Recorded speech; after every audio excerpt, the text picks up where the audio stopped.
Hello, leaders. Hey, this is Paul Grau, and welcome to Run to Your Leadership Challenges, the daily show that equips team leaders to lead through the challenges they face every day. This show is sponsored by the CLC team, and they help turn stagnating and unhealthy teams into high performing and high producing unified teams by increasing communication and minimizing conflict. The CLC team also offers online mastermind groups and online leadership community for leaders who want to continually learn and grow and develop their leadership skills with other leaders. These groups are basically like your personal trainers for leadership development. Find out more at clcteam.com. Hey, hope you're having a great day today. And today, I want to talk about professionalism and what that means today. So, we recently had a great conversation in our leadership community group about professionalism and what that means. And we all agreed that it means something different depending on where you're at in the world or within the US for that matter. And it's definitely changed over the last 10 years or so, and even maybe in the last year. This especially applies to professionalism when you're talking about what professional dress codes are. I mean, how would you consider a professional to dress? Now, of course, I know this depends on the industry and the level of executive that you may be at or wherever you are in the company, but has it always been that way? Now, when I was growing up, every once in a while, I used to go with my dad to his weekly Kiwanis meeting, and there just wasn't one person in the room who didn't have a suit and tie on. I mean, they were all professionals within the local community. Now, since I've moved here to Arkansas, I've attended several similar meetings around the state that I'm in and neighboring states, and it's a completely different dress code now. I mean, people are showing up in jeans and scrubs, and you may have one or two people in a suit and a tie, but for the most part, it's like just casual dress.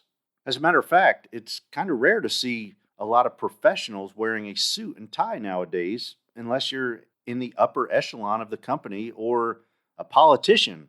So I think the whole dress code thing has drastically changed over the last 10 to 15 years, and even more so in the last 15 months since COVID hit. Many businesses are opening back up now and having their people come back to work in person, and the dress code is getting more and more relaxed. I recently talked to an insurance executive, and she told me that the dress code for their returning employees is now all but non existent. They can basically wear whatever they want, to include shorts, jeans, cutoffs, t shirts, and basically anything they want to wear. So, how would you define professionalism to a new leader? I mean, not only dress code, but what does it look like for a person to be a professional leader or a person to just display professionalism for that matter? For me, it would be to treat everyone with the utmost respect and dignity and use impeccable manners when speaking to anyone within your workspace and or your clients and customers. I would also say that it is being knowledgeable of your specific trade or skill and being able to communicate with colleagues in a way that both sides respect each other's thoughts and opinions. I went online to check this out and I found an article from Virginia Tech that stated that professionalism is the conduct, behavior, and attitude of someone in a work or business environment. It went on to state that a person doesn't have to work in a specific profession to demonstrate the important qualities and characteristics of a professional, and that professionalism leads to workplace success, a strong professional reputation, and a high level of work ethic and excellence. Now, I don't know about you, but that's something that I would like to see in all the businesses that I work in. And I'm sure that you would like that as well.